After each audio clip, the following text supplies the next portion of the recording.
Hey, hello, and welcome back to my YouTube channel. If you're new here, my name is Tobias, and on this particular channel I just talk about music, my biggest passion in life. Music from all different decades, all different genres. As long as this has grabbed me and I find it interesting to talk about, I will do that here on my channel. And I hope you're all doing fine. It's been a while since last, if you're a recurring watcher, listener of my channel. And I won't bring up every single excuse why I haven't been posting anything for quite a while, because I already did that in a previous update from, I think it was last week. But there's one thing I want to mention, because in this specific episode I'm going to deal with my retrospective of 1984, more precisely August of 1984.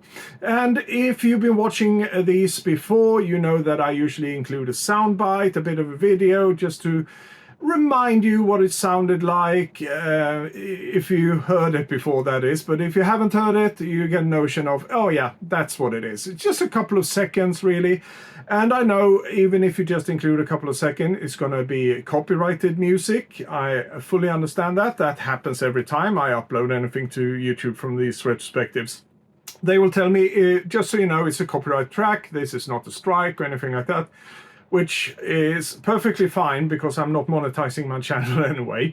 But lately, when I try to upload these retrospectives, they become more strict, I would say. And I'm not talking about YouTube here. I think it's actually the music companies, to the degree that you can't include the music, not even a couple of seconds, and it would just be copyrighted. No, they will be restricted. You can't view them in certain territories around the world. In some cases, the whole world it's restricted in. And that goes for both video and audio.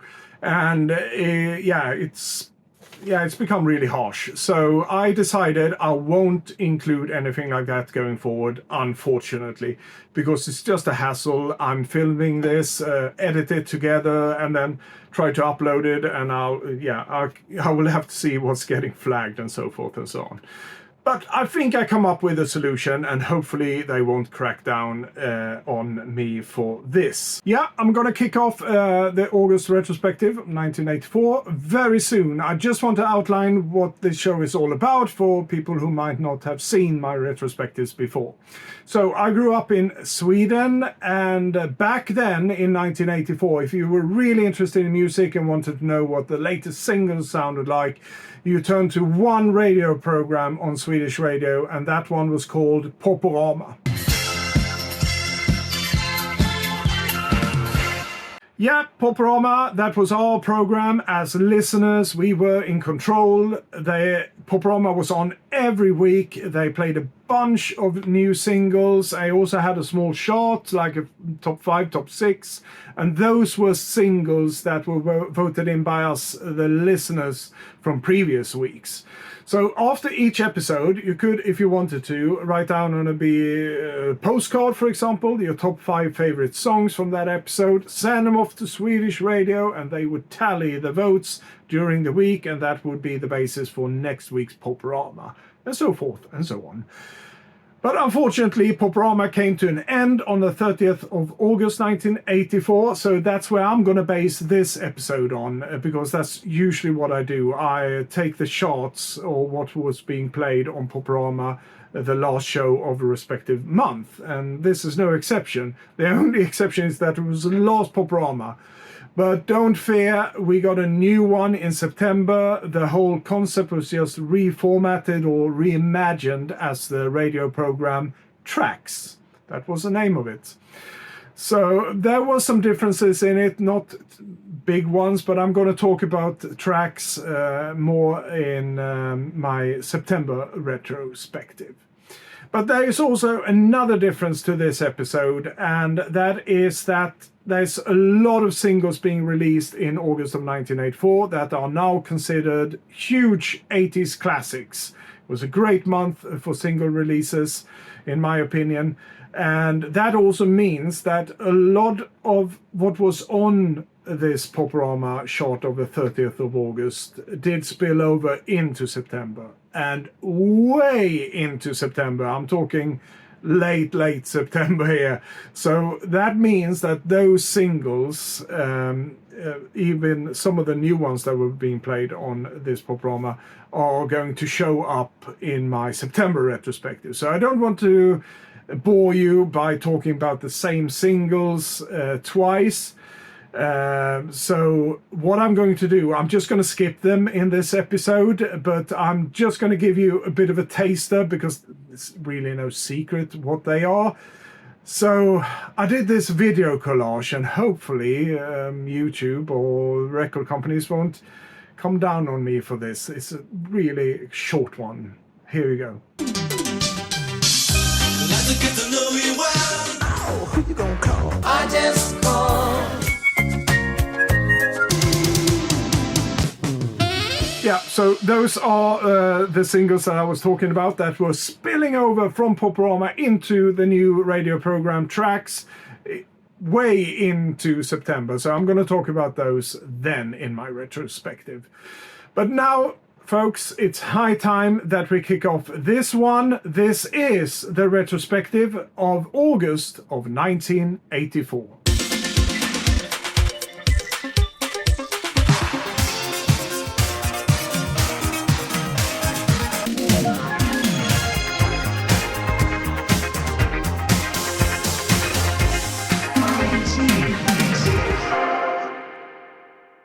The first new single to be played on this last Poporama was from Laura Branigan and The Lucky One. And what a single. And I know I'm biased here because I love the whole album it's taken from. It all began, of course, like so many others, discovering Laura Branigan with the single Self-Control that was released earlier in 1984.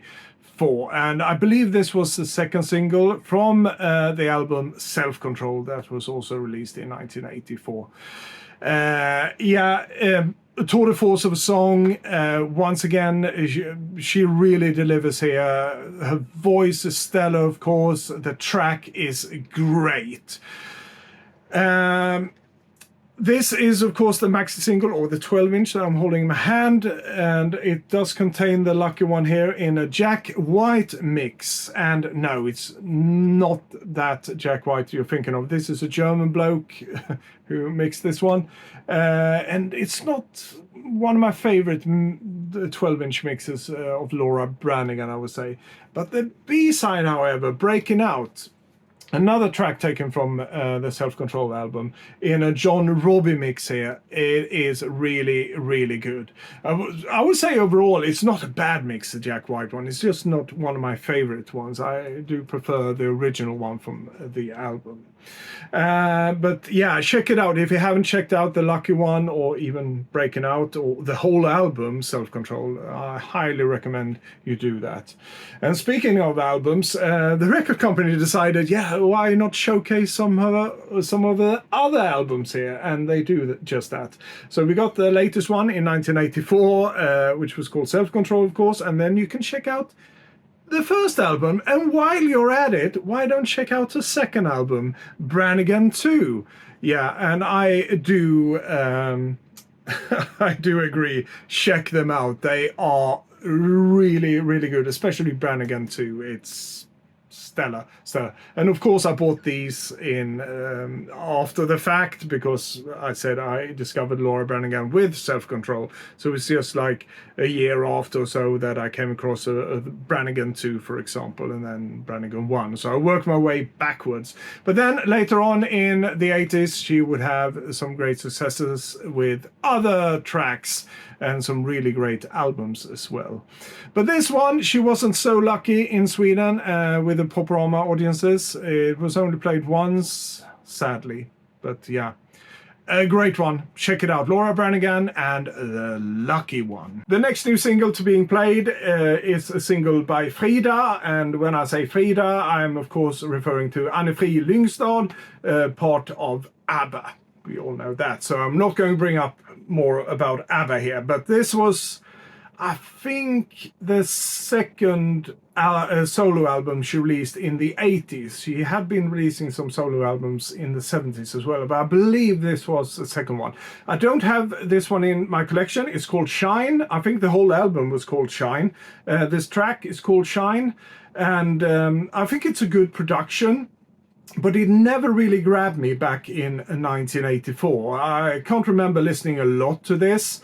I think I appreciate it more today listening back to it, but it's still not something that I would go out and buy.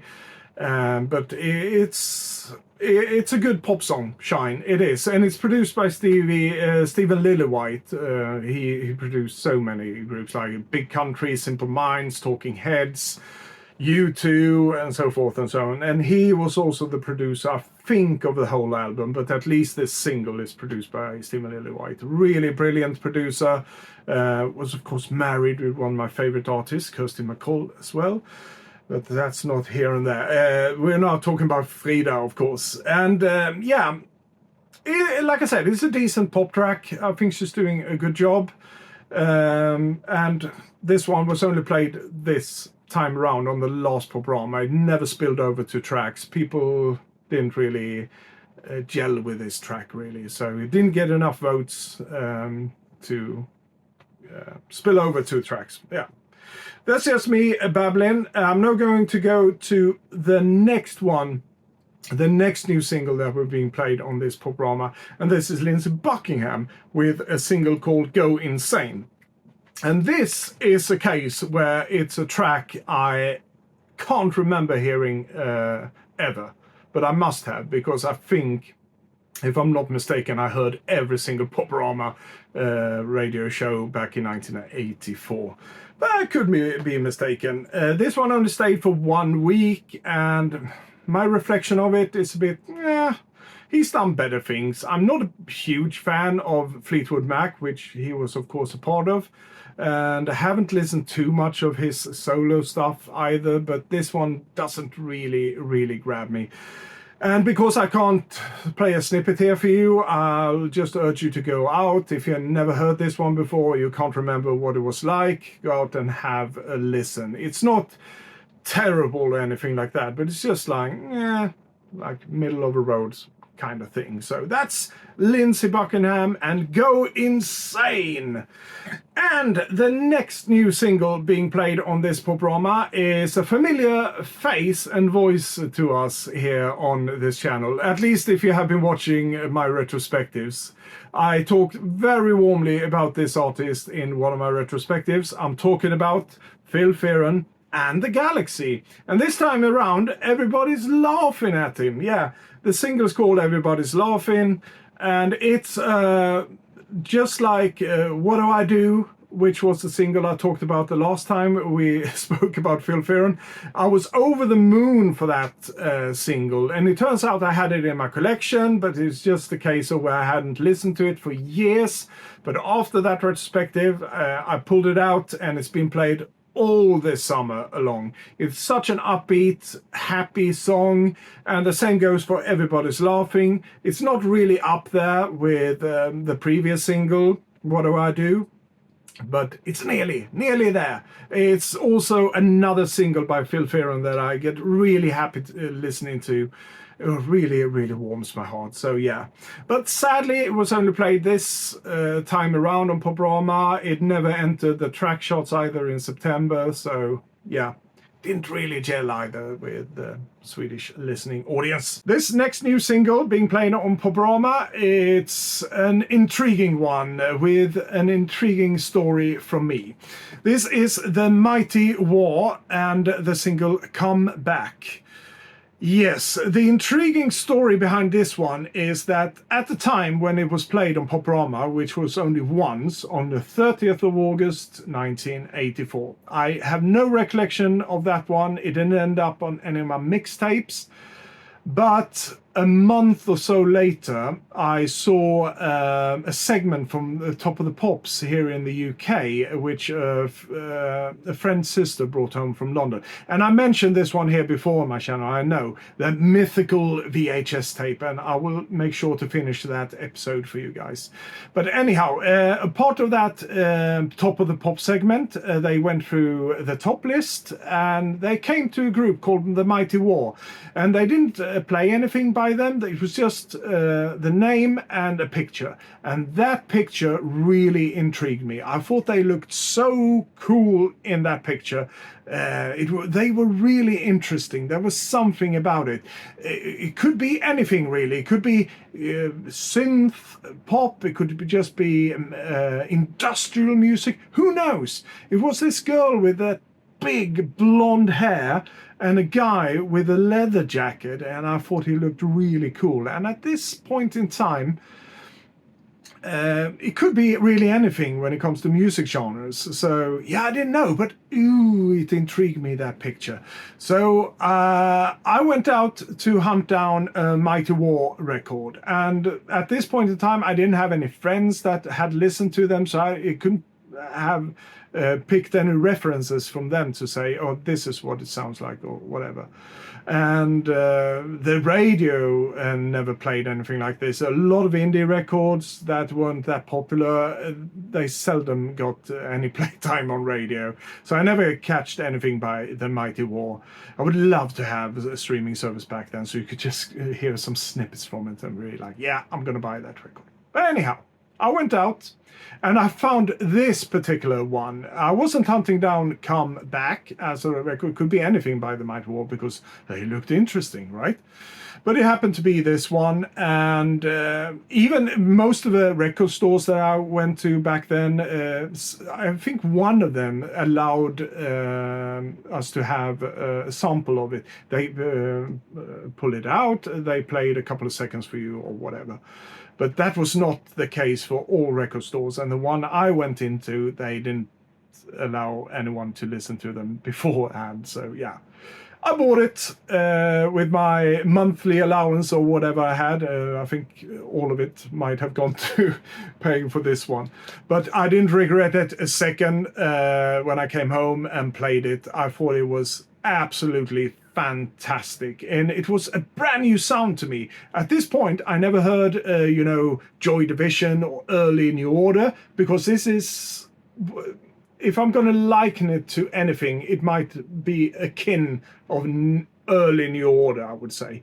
But Pete Wiley, who is the front figure of this band, The Mighty War, he has his own take on rock or pop, I would say. It's really unique blend of it. So don't think you're going to go in listening to early New Order. I was just trying to make a reference here, so you know, with that bass guitar and how they handle the guitars. But Pete Wiley had his own way of doing things. Yeah, I'm confusing things for you, I might, and for me as well. But yeah, lovely record. Some really nice harmonies there. There's a nice string synthesizer in there as well. And of course, you could call it guitar-based pop rock in Pete Wiley style, and I think that's why I was gravitating towards this, because at the time I didn't really like guitar-based music, but this one was guitars in disguise in a way.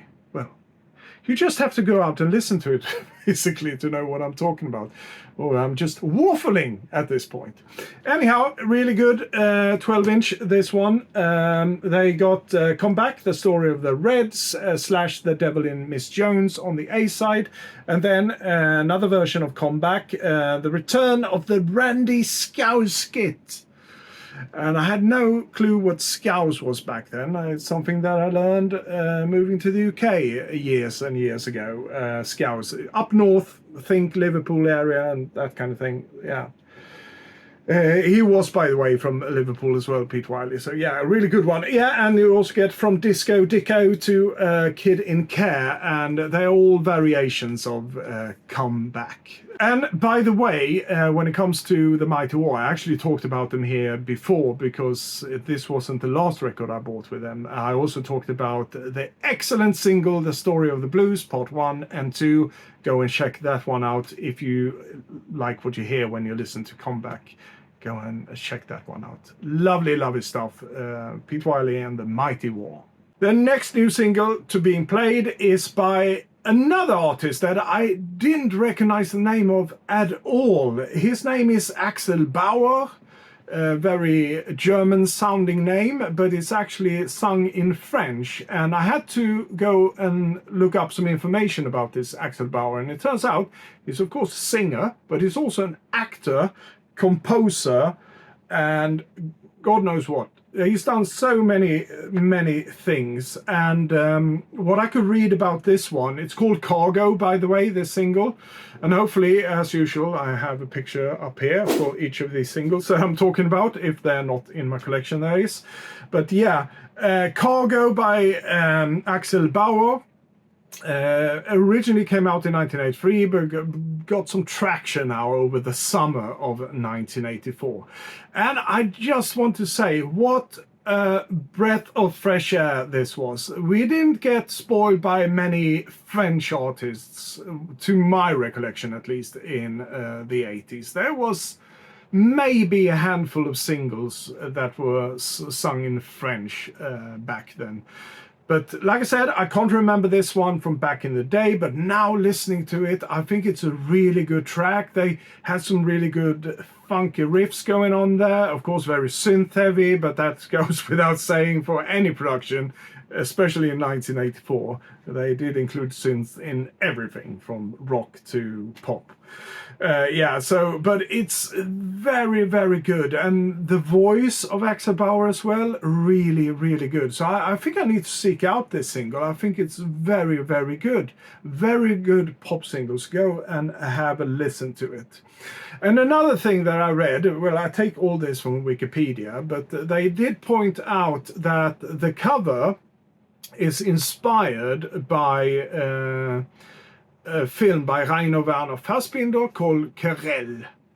And I do believe it's French, so apologies for any of my French-speaking audience out there, but I think it's pronounced Querelle. And when I had a look at the video as well, because that's how I listen back to this song, I suspect, just looking at the cover and the original poster for the film, the video was also heavily inspired by Rainer Werner Fassbinder's movie. I haven't seen Querelle myself, but yeah, sounds interesting. But most importantly, this is a really, really good single. But unfortunately, once again, another single that was only played once and didn't really gel with the Swedish audience. And we have to remind ourselves as well, this was mainly a teenage audience. Like I said, I was 13 at the time. A lot of this stuff, I wouldn't say it's sophisticated pop, but it was a bit more... We were used to the more light-hearted pop, or in my case, I just discovered Depeche Mode and things like that. So as long as it sounded electronic, it was fine with me. But this is not strictly electronic. You do get some funk guitars in here and there. So this is just me speculating. So it could be the case that it wasn't really it might have been targeted to a teenage audience, but it didn't really gel with them. My goodness, I'm waffling today. The next single to be played on this Poporama was from Cyndi Lauper, and she had quite a success in 1983, first and foremost with the single Girls Just Wanna Have Fun, and then with her album She's So Unusual. And now in 1984, singles were still coming out from that album. I wasn't the biggest fan of Cyndi Lauper back then. I did appreciate the odd song here and there. My sister had the album on a cassette, I remember, and she played it quite a lot. But there was one song that really caught my ear, and I thought it had a really good hook to the refrain, and the production was just great pop. I'm talking about She Bop by Cyndi Lauper. And like I said, this was basically the only one that really caught my ear back then. So I went out and bought this one eventually. As you can see, it's a maxi single from back in the day. And yeah, being 13 years old in 1984 and not having English as your first language, most lyrics just passed me by. I understood roughly what most acts was singing about, but if there was a deeper meaning, a message behind it, I couldn't really decrypt that at that age. So it took me a couple of years until I actually read an article about this single and what it's all about. And I think this mainly pertains to the American audiences, because a lot of parents were outraged about this single. And why is that, you might say? Well, She Bop, the lyrics in that one refers to masturbation. And oh my goodness, we can't have that. Yeah, let our children learn about these filthy things. And it's not like she's putting it right out there. You really have to listen to the lyrics, interpret them, and that's what I couldn't do at that age, being from Sweden or all that. But yeah, really interesting. And another interesting thing is that this one actually led to that horrible labeling that we could see then going forward, where it says parental advisory. You know, those horrible stickers that they put on records that they thought had rude language or inappropriate content or whatever. We still have them, mostly from an American standpoint. I don't think there was any pressure here in Europe to actually implement something like that, but they were outraged. And yeah, it's good that she brought up something like that, even if it was veiled within the lyrics, of course. So all credit to Cyndi Lauper for that one. But now back to what I think of the song, and more importantly, this 12-inch, because I only bought it on a 12-inch. Of course, I heard the album version as well, but this one has something called a special dance mix on it. And it's actually an Arthur Baker remix, if I'm not mistaken. Yeah, remixed by Arthur Baker, the legendary remixer, Arthur Baker, DJ and all of that. So that's a really good one. I think he does a really good job with this. Very cool, very typical 80s production with a lot of sampling voices and repeating them. But I don't think in a bad way. I think it really works here. Yeah, so a good dance mix. And then on the B-side you get an instrumental, so you can sing along with his forbidden message that Cyndi passed on to the youth. Yeah, no, I'm not too fond of instrumentals, but yeah, we got that one there. So yeah, a really good one. I still love this one. I think it's got such great melodies. Like I said, the production, the voice, everything is good. The cover was good, the artist was good, the production, stellar. She Bop, Cyndi Lauper. And now, do we have any more? Yeah, we have one more that I can mention that wasn't included in this potpourri that I did in the beginning, and that is Howard Jones. Not with the album Humans Live, because we're only talking singles here, right? But his single Pearl in the Shell was on the Poporama list, or the Poporama chart, for 4 weeks, spilled over to tracks for another week. So once again, 5 weeks in total for Howard Jones and Pearl in the Shell. And this album, Humans Live, do have Pearl in the Shell on it. And if you have been following me, I've been talking about Howard Jones a lot, how I'm a big fan of him. And I do have most records from this era of Howard Jones. But for some reason, Pearl in the Shell is not one of them. I was surprised myself, because I was convinced I had the 12-inch at least of that one. But no, I just have to do it with the album. But the album version, of course, it's stellar.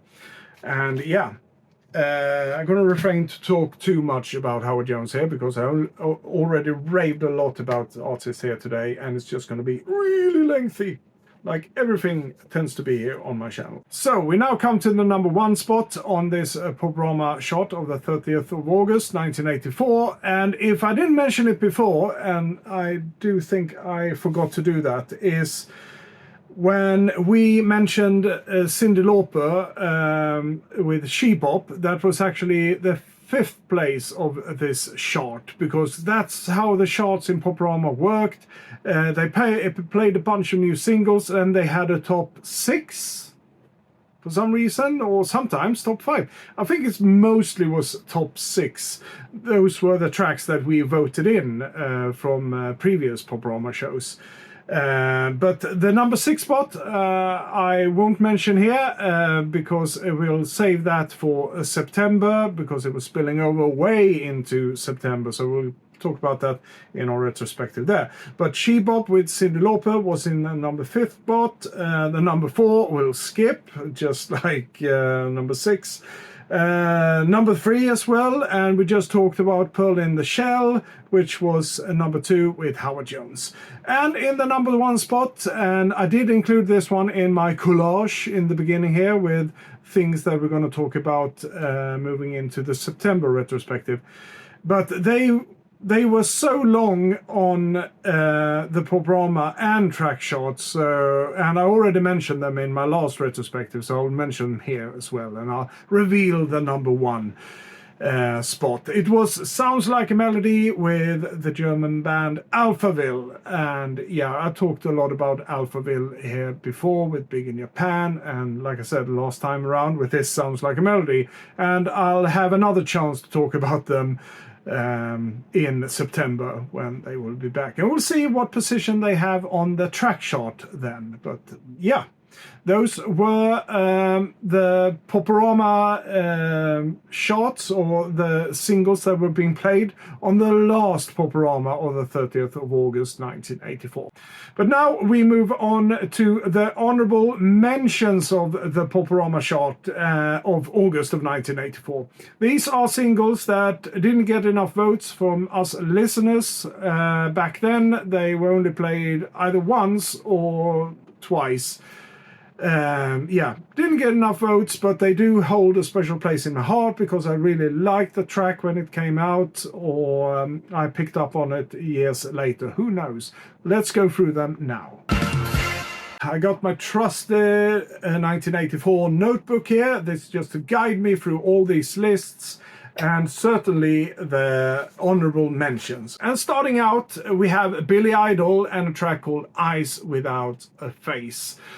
And this was my introduction to Billy Idol, really. I had no clue who he was before this, but I was mesmerized with this single. It's got a bit of a hypnotic tempo to it. It's not really a ballad, but it's kind of a mid-tempo, slow. So it's really hard to categorize, I think. And then in the mid-section of the song, it just breaks out into a more upbeat song with some really good guitar licks.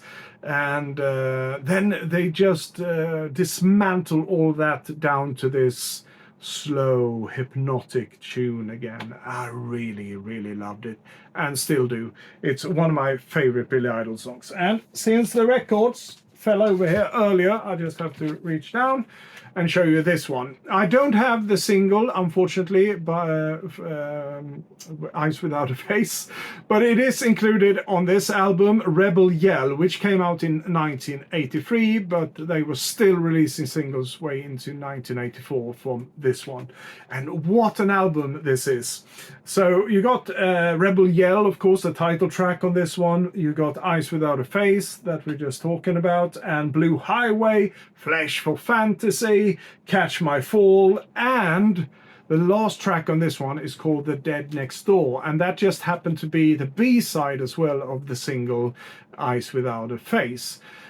And I had a friend of mine whose sister had this single, Eyes Without a Face, and I remember, because usually we just listen to the A-side, the B-sides back, what I can remember from the 80s, for most bands, not all of them, but for most bands, it was really crappy B-sides. It was like, do you got something laying around because we have to put it on the B-side?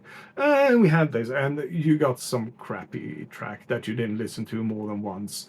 But in this case, The Dead Next Door, it might compete with the A-side on this one. It could be considered a double A-side in my world. It's such a good song, very minimal. Billy Idol's wonderful voice dropped a couple of octaves, it seems. It's just this dark, brooding voice.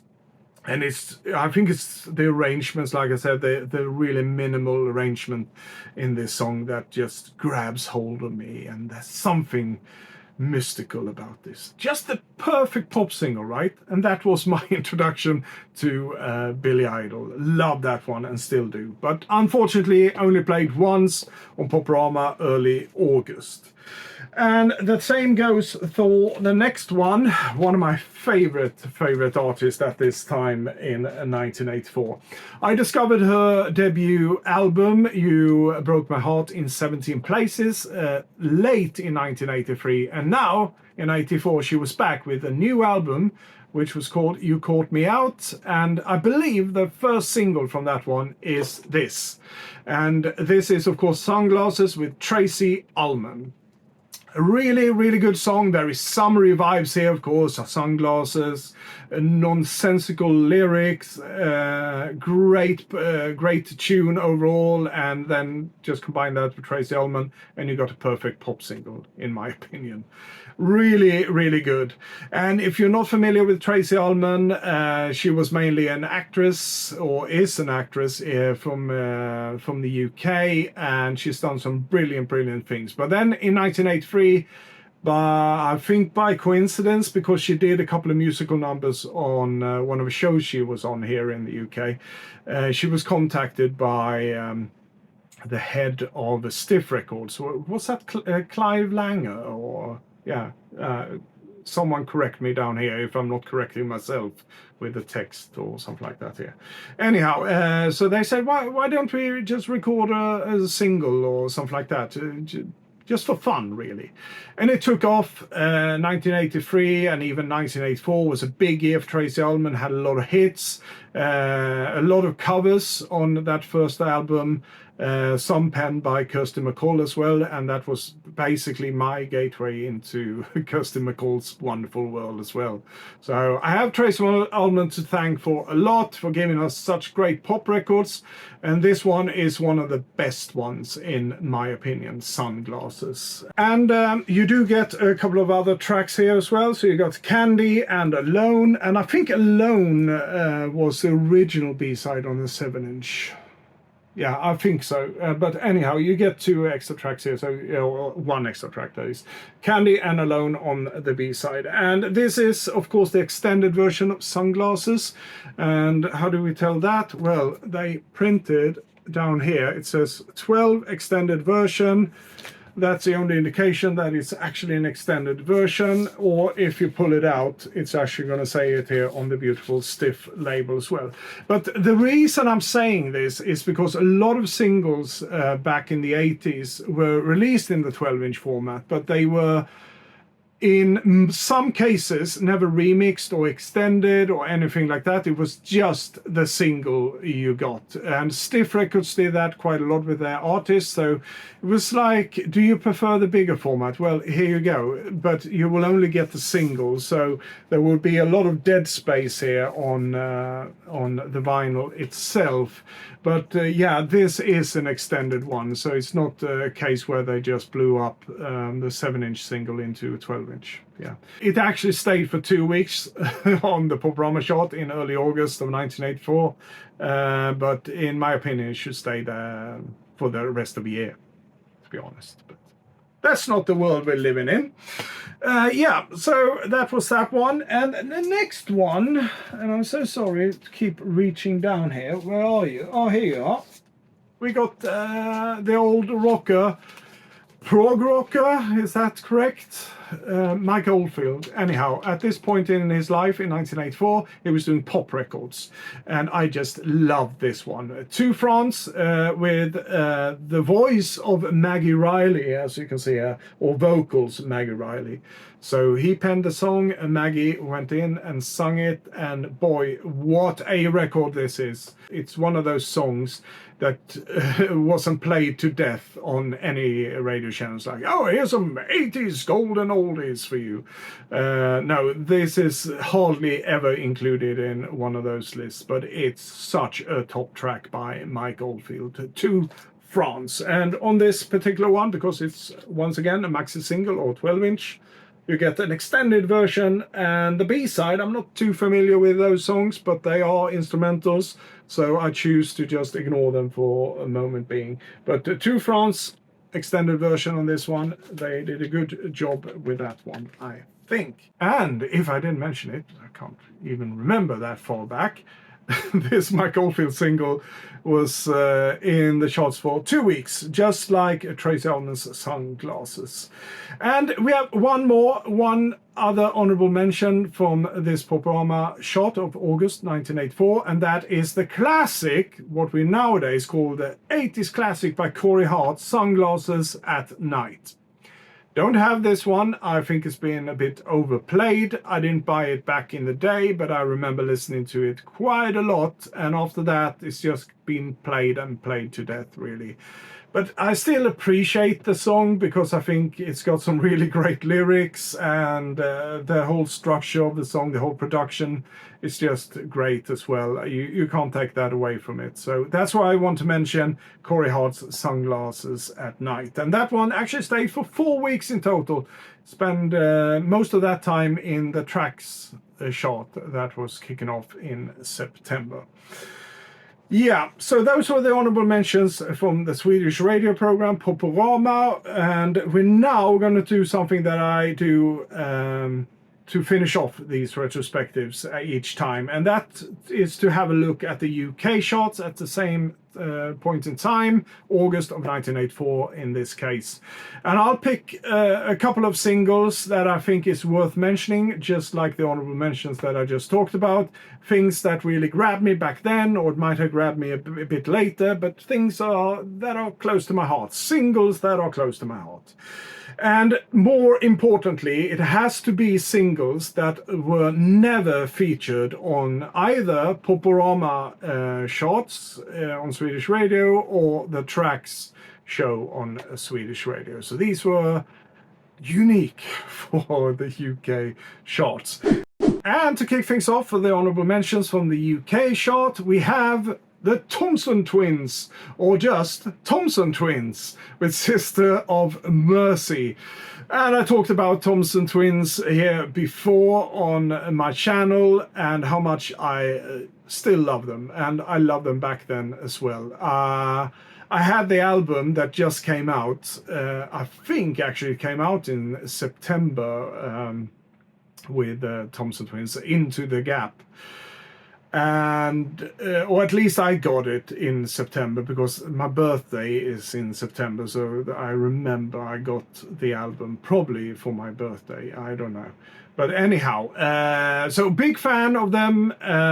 But when I came across this one, and by the way, I did only have this one on a 7-inch back then, but when I went through the 7-inch, I was like, oh, there's the Thompson Twins records. And I didn't recognize the title at all, Sister of Mercy, so I was like, oh, it must be a new track.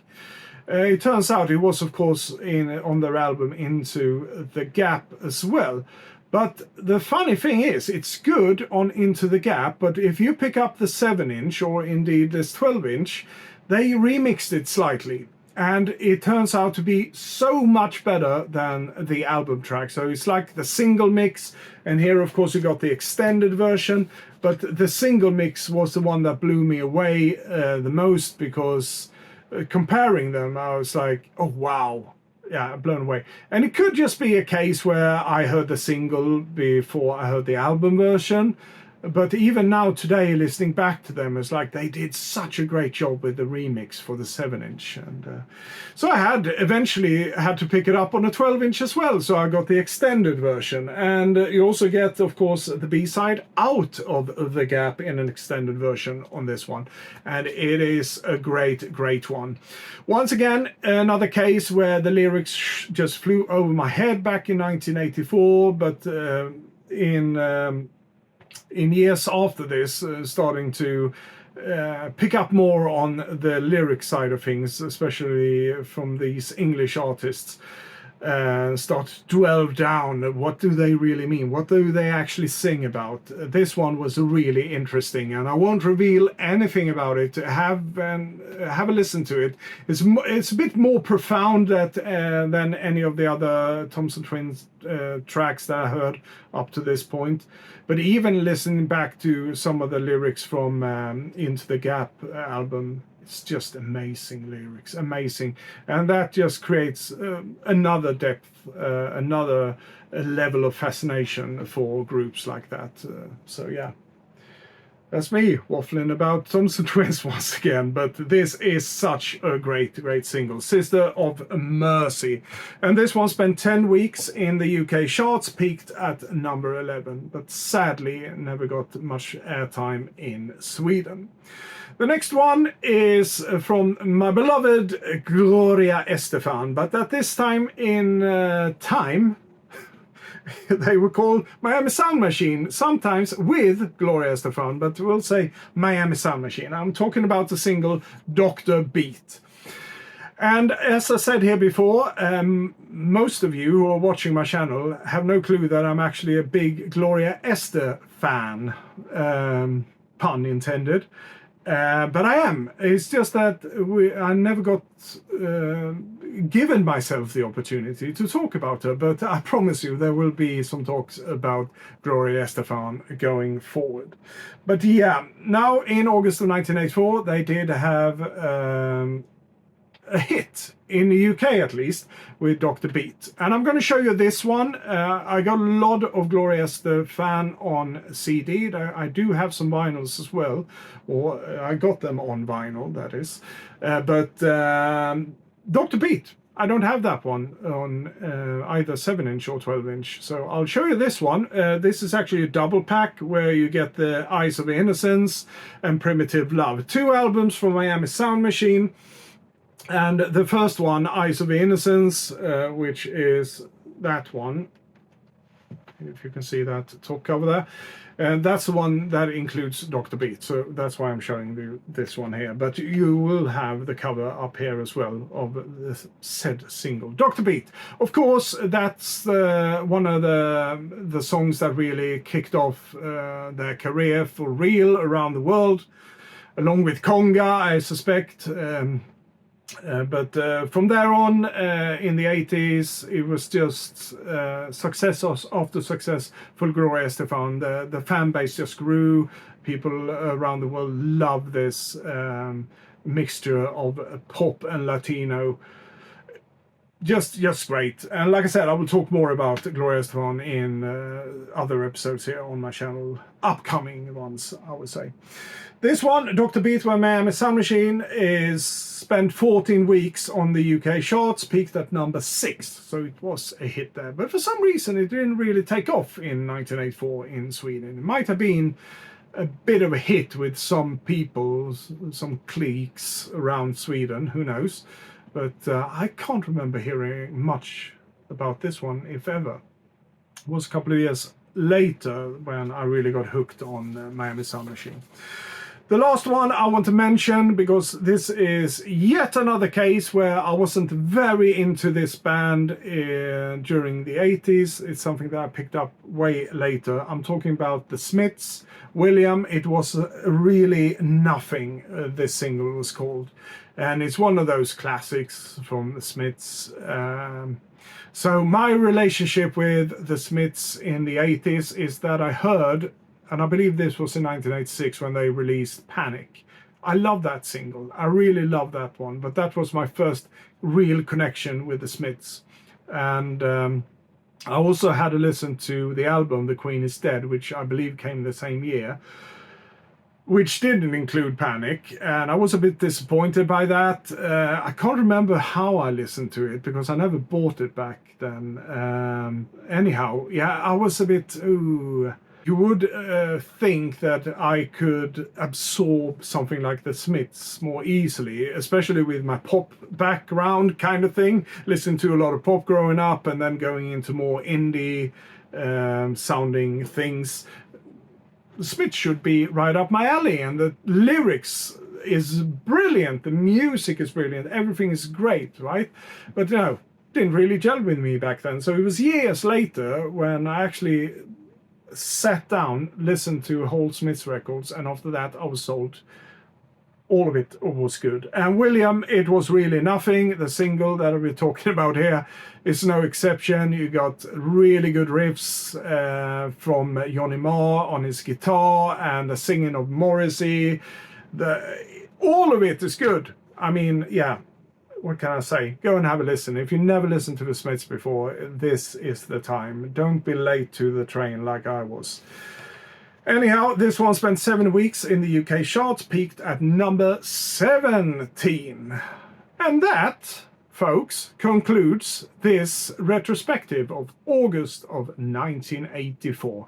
And it was sadly the last Poporama, but it would be reinvented or reimagined as Tracks on Swedish radio. So the next time we'll see each other on this retrospective, September of 1984, I will talk more about Tracks and all the tracks or singles that I didn't talk about today, because they will be there, I promise you. So thank you for watching yet another episode from me here on my channel, and a huge shout out to all of you who are subscribing to my channel, giving me the odd thumbs up here and there.